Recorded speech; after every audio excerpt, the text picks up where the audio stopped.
नमस्कार. Cook with Sonali मराठीजमध्ये तुम्हा सर्वांचे खूप खूप मनापासून स्वागत.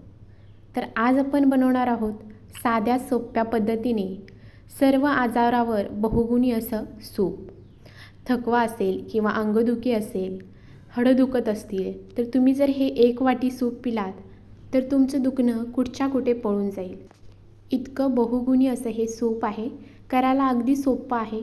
अशाच छान छान रेसिपी पाहण्यासाठी चॅनलला अजून सबस्क्राईब केला नसेल तर लगेचच चॅनलला सबस्क्राईब करा. चला सुरुवात करूया. इथे मी एक कुकरचा डबा घेतलेला आहे. तर त्याच्यामध्ये 2 मोठ्या इथे मी शेवग्याच्या शेंगा घेतलेत, त्या कट करून घेतलेत. स्वच्छ धुवून घ्यायच्या आहेत. त्यानंतर अर्धा टोमॅटो, अर्धा कांदा, 2 हिरव्या मिरच्या घातलेत. तिखट असतील तर कमी घातलात तरीही चालेल. त्यानंतर घातलेलं आहे आलं. तर इथे मी 1 इंच आलं घेतलं आहे. त्यानंतर 6 ते 7 लसणाच्या पाकळ्या घेतलेत. 1 तुकडा दालचिनीचा घेतला आहे आणि 2 इथं मी लवंग घेतलेत. आता आपल्याला ह्या सर्व साहित्यामध्ये 1 ग्लासभर पाणी घालायचं आहे. जास्तही पाणी घालायचं नाही. आणि थोडीशी इथं मी हळद घातलेली आहे. आता हा जो कुकरचा डबा आहे तो असाच मी कुकरमध्ये ठेवणार आहे आणि त्यानंतर कुकरच्या 2 शिट्ट्या काढून घेणार आहे.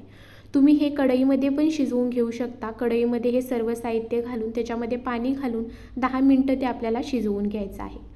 तर आता कुकरला झाकण लावून 2 शिट्ट्या काढून घेतल्यात आणि त्यानंतर इथे तुम्ही पाहू शकता डबा मी कुकरमधून काढून घेतला आहे आणि इथे शेवग्याची शेंग जी आहे ती छान अशी शिजली गेलेली आहे. आता हे थोडंसं आपल्याला गार करून घ्यायचे आहे.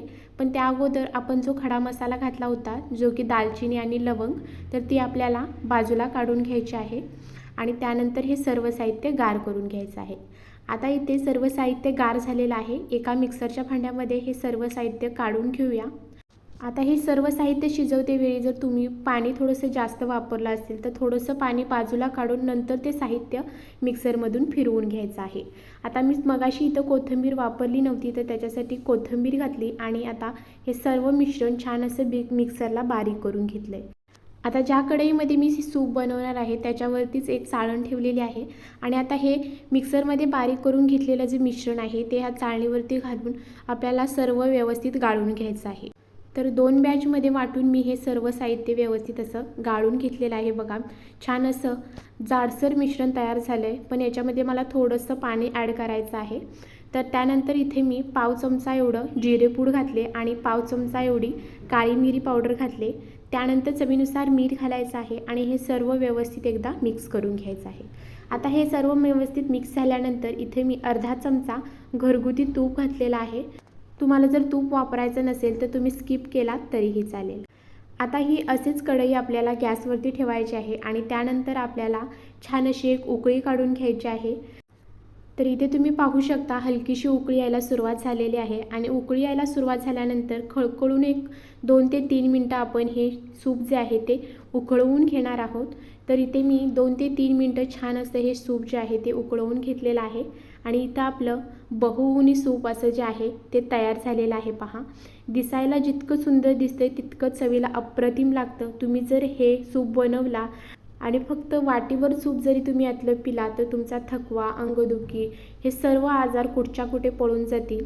रेसिपी आवडली असेल तर चॅनलला सबस्क्राईब करा, बेल आयकॉनचे बटन दाबा जेणेकरून अशाच छान छान रेसिपींचे नोटिफिकेशन तुम्हाला मिळत जाईल आणि तुम्हालाही छान छान रेसिपी पाहता येतील. व्हिडिओ जास्तीत जास्त लोकांपर्यंत शेअर करा. त्याचबरोबर व्हिडिओसाठी एक लाईक नक्की करा आणि चॅनलला हाईप करा. आणि तुमच्या घरामध्ये जर कुणी आजारी असेल किंवा काही खावंसं वाटत नसेल तर अशावेळी तुम्ही हे सूप नक्की ट्राय करा. तुम्हाला नक्की आवडेल. धन्यवाद. भेटूया अशाच व्हिडिओसोबत. तोपर्यंत बाय बाय.